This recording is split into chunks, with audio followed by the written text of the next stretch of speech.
সবাইকে আজকের এই অনলাইন শ্রেণী পাঠদান কার্যক্রমে তোমাদের সবাইকে শুভেচ্ছা জানাচ্ছি। আমি মোহাম্মদ জাহাঙ্গীর আলম, প্রভাষক, বাংলা বিভাগ, রাজবাড়ী সরকারি কলেজ, ৩৩তম বিসিএস। তোমাদের আজকের আলোচনার বিষয় বিলাসীর পরবর্তী অংশ। এর পূর্বেও দুটি ক্লাস হয়েছে। আজকে বিলাসীর উপর একটু সার্বিকভাবে একটু আলোচনা করব, তোমরা একটু মনোযোগ দিয়ে খেয়াল করবে। বিলাসী গল্পটি মূলত নেরার নামক এক যুবকের জবানিতে বিধৃত হয়েছে। বিলাসী গল্পের মূল বিষয়টা, মূল স্পিরিটটা প্রেম, এবং সেই প্রেমের অনুষঙ্গে সমাজের রক্ষণশীলতা, উদারতা ও নিষ্ঠুরতার বিষয়গুলো তুলে ধরা হয়েছে।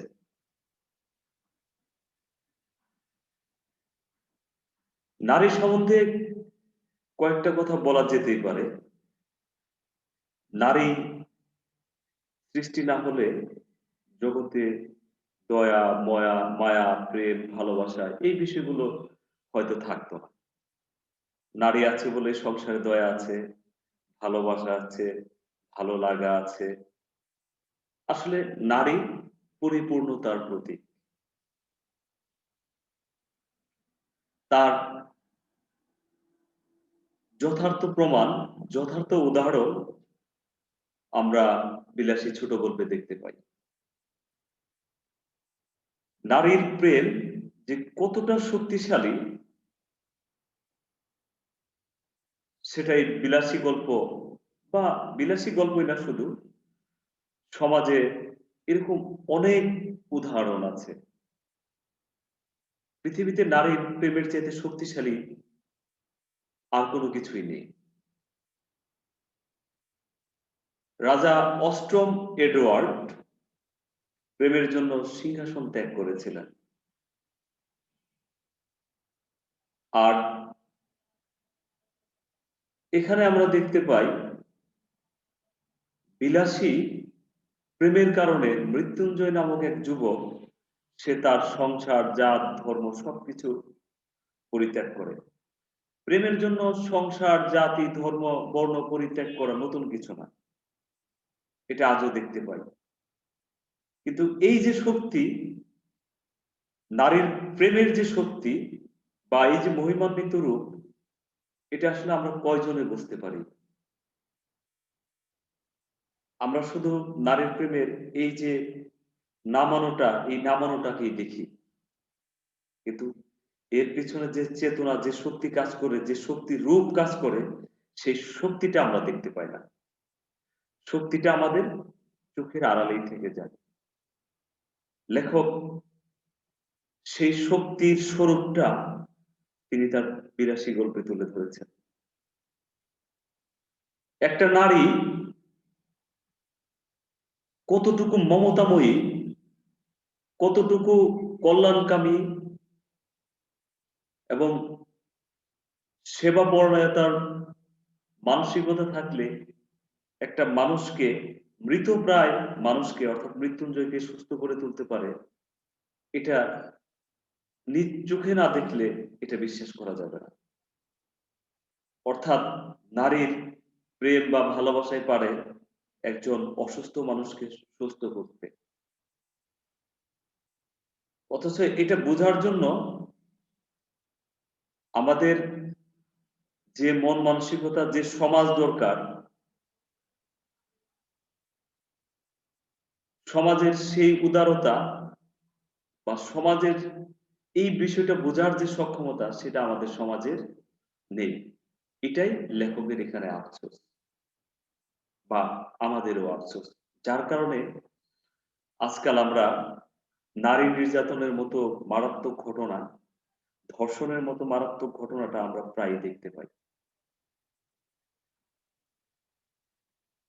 অথচ আমাদের সমাজে প্রত্যেকটা নারীর মধ্যে এই বিলাসীর মতো মমতাময়ী, সেবাপরায়ণতা, প্রেমময়তার যে বিষয়টা, এটা প্রত্যেক নারীর মধ্যেই বিরাজমান। লেখক এখানে সেবাপরায়ণতার কয়েকটি উদাহরণ দিয়েছি, তার মধ্যে আমি একটা বিষয়কে বলি। লেখক বিলাসী সম্বন্ধে বলেছেন যে ঠিক যেন ফুলদানিতে ভিজাইয়া রাখা বাসি ফুলের মতো, সামান্য টোকা দিলেই ঝরিয়ে পড়িয়া যাইবে। অর্থাৎ বিলাসীকে এখানে ফুলের সাথে তুলনা করা হয়েছে। ফুলদানিতে গোলাপ ফুল ভিজিয়ে রাখার পরেও গোলাপের সৌন্দর্য হয়তো অটুট থাকে, কিন্তু টোকা দিলে সেগুলা পাপড়িগুলা খুব সহজে নিমিশেই ছড়িয়ে যায়। অর্থাৎ বিলাসী মৃত্যুঞ্জয়ের সেবা করার কারণে, দিনরাত পরিশ্রম করার কারণে তার শরীরের এমন অবস্থা হয়েছে যে বাইরের থেকে তাকে ঠিক দেখলে মনে হলো সামান্য আঘাতে সে ভেঙে পড়বে। আর মৃত্যুঞ্জয় কেমন অসুস্থ ছিলেন তা একটি কথাতেই যথেষ্ট, যে লেখক বলেছেন ঠিক যেন যমরাজ তার চেষ্টার কোনো ত্রুটি করেন নাই। অর্থাৎ মৃত্যুঞ্জয় প্রায় প্রায় মারা গিয়েছিলেন, তার শারীরিক অবস্থা এরকম ছিল, কিন্তু সেখান থেকে একটা নারী কেবল পেরেছে তাকে সুস্থ করতে। পৃথিবীতে পুরুষের সেবার এরকম দৃষ্টান্ত আমরা কোথাও দেখতে পাই না। তারপর প্রেমের শক্তিটা আমরা যদি আরেকটু খেয়াল করি, বিলাসী সাপুরের মেয়ে ছিলেন, একদম নিচু জাতের হিন্দু। আর মৃত্যুঞ্জয় কায়স্থ ঘরের সন্তান। তবু প্রেমের কারণে মৃত্যুঞ্জয় জাতটাকে বিসর্জন দিতে বিন্দু মাত্র দ্বিধাবোধ করে। অর্থাৎ বিলাসীর প্রেমের টানে মৃত্যুঞ্জয় তার জাত বিসর্জন দিয়ে সে পুরো দুস্থ সাপুড়ে হয়ে গিয়েছিল। পৃথিবীর আরো কোনো শক্তি আছে যে শক্তি মানুষকে এইভাবে নিচে নামাইতে পারে, এরকম ছোট একটা কাজে প্রবৃত্ত করতে পারে? পৃথিবীতে মনে হয় আর কোনো শক্তি নেই যা মানুষকে এতটা নিচে নামাইতে পারে। এই নিচে নামানোটা আসলে ক্ষুদ্র অর্থে না। এই নিচে নামানো দিয়ে নারীর যে প্রেমের শক্তি, মূলত সেই শক্তির মহিমান্বিত সত্তাটাকেই লেখক নির্দেশ করেছেন।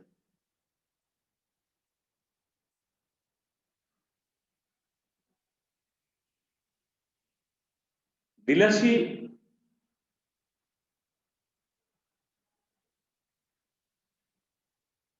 শুধু খালি একজন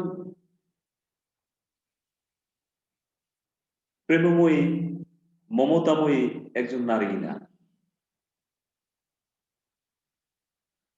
সে মানুষ ঠকানোকে সে বিন্দু মাত্র পছন্দ করত না। গল্পের কোন এক জায়গায় দেখা যায় মৃত্যুঞ্জয়কে বলতে যে আমাদের তো খাবার ভাবনার অভাব নেই, তবে আমরা কেন মিছিমিছি মানুষ ঠকাইতে চাইব। অর্থাৎ নারীর এই যে সুন্দর চিন্তাগুলো, পৃথিবীকে যে এই যে সুন্দর মায়া দিয়ে ঢেকে রেখেছে, এটা বোধহয় নারীর কারণেই সম্ভব।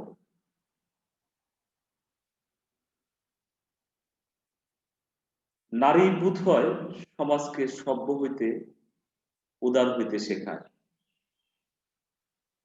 পুরুষ শক্তির প্রতীক, কিন্তু নারী ভালোবাসার প্রতি, প্রেমের প্রতি।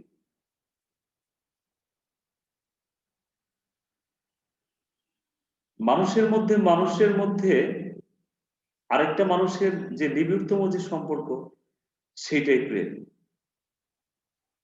এবং একটা মানুষের সাথে আরেকটা মানুষের কতটা নিবিড় সম্পর্ক হতে পারে, বিলাসীকে না দেখলে বোঝা যায় না।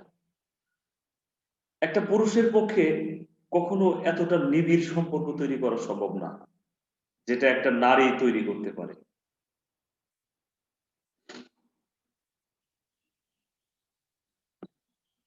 যার কারণে আমরা আরেকটা বিষয় দেখতে পাই, গল্পের শেষের দিকে মৃত্যুঞ্জয় যখন মারা যায় সাপের কামড়ে, এখানে সাপ ধরা, সাপে কাটা সম্পর্কিত অনেক মিথ বা অনেক কুসংস্কার আমাদের মধ্যে বিরাজ করে বা বিরাজ করতেছে আমাদের সমাজে, কিন্তু লেখক সেটার অবসান ঘটিয়েছে। সাপের বিষ কখনো ওঝা ঝাড়লে সাপের বিষ যায় না, এবং কোনো কথাতেই সাপের বিষকে আটকানো সম্ভব না। এই জন্য লেখক বলেছেন যে সাপের বিষ যে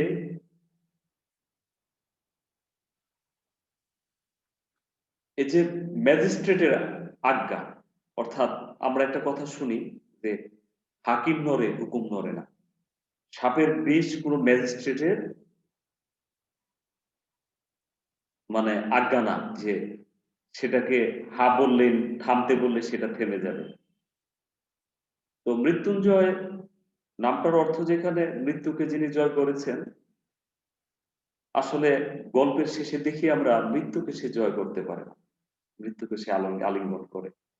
লেখকের মতে মা বাবার দেওয়া নাম মিথ্যা প্রমাণ করে সে পরপারে চলে যায়।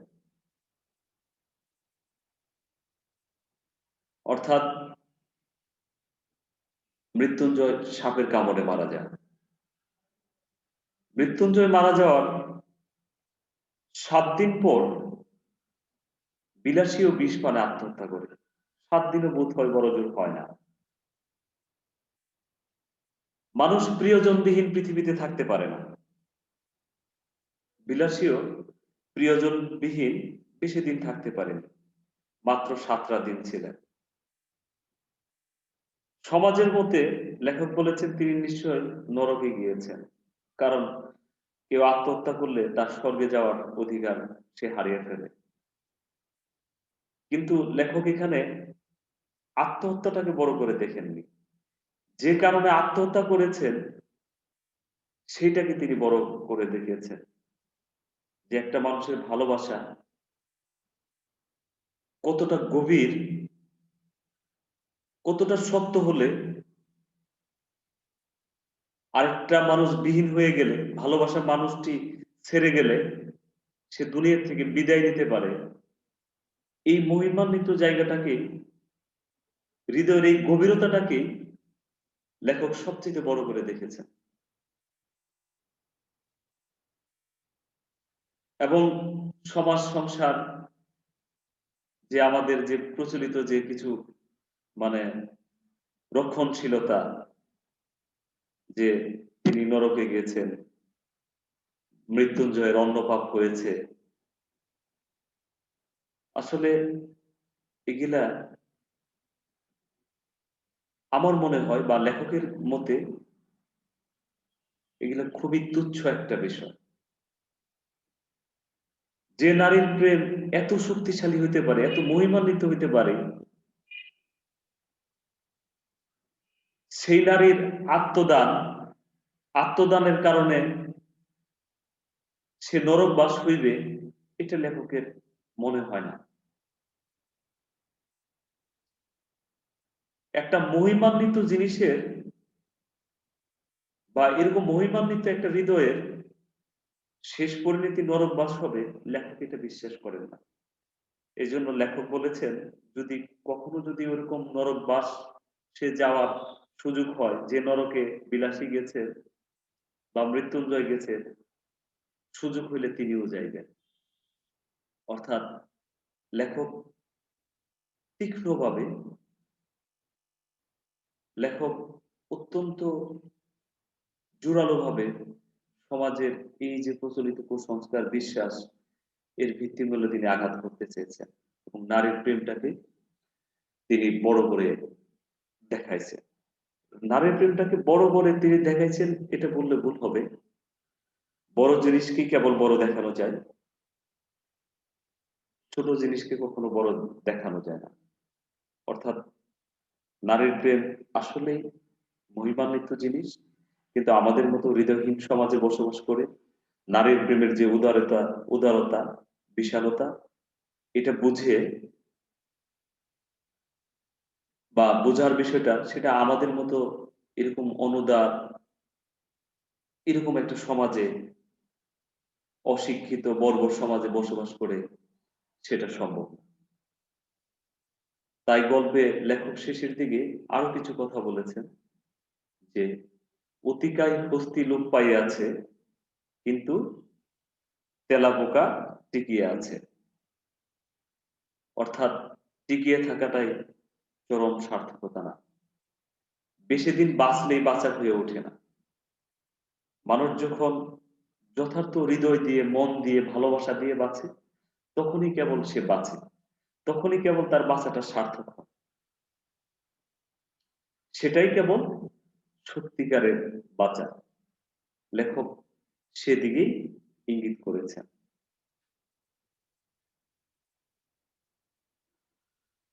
যাই হোক, আজকের মতো ক্লাস এখানেই শেষ। তোমরা ভালো থাকবে, সুস্থ থাকবে, বাসায় যতটা সম্ভব বেশি বেশি পড়াশোনা করবে। আর কোথাও বাইরে গেলে অবশ্যই তোমরা মাস্ক ব্যবহার করবে। করোনাকালীন এই যে সময়, এই সময়ের তোমাদের নানা রকম মানসিক সমস্যা বা জটিলতার তৈরি হতে পারে, সেই জটিলতা থেকে তোমাদেরকে দূরে থাকতে হবে। অর্থাৎ এক ধরনের নিঃসঙ্গতা বোধ মানুষের মধ্যে কাজ করতে পারে, যেখান থেকে মানুষ মাদকের আশ্রয় নেয়, আশ্রয় নিতে পারে। এটা সেরকম একটা সময়, তোমরা কখনো এটা করবে না। তোমাদের সুস্থ এবং সুন্দর জীবন কামনা করছি। আল্লাহ হাফেজ। আজকের মতো।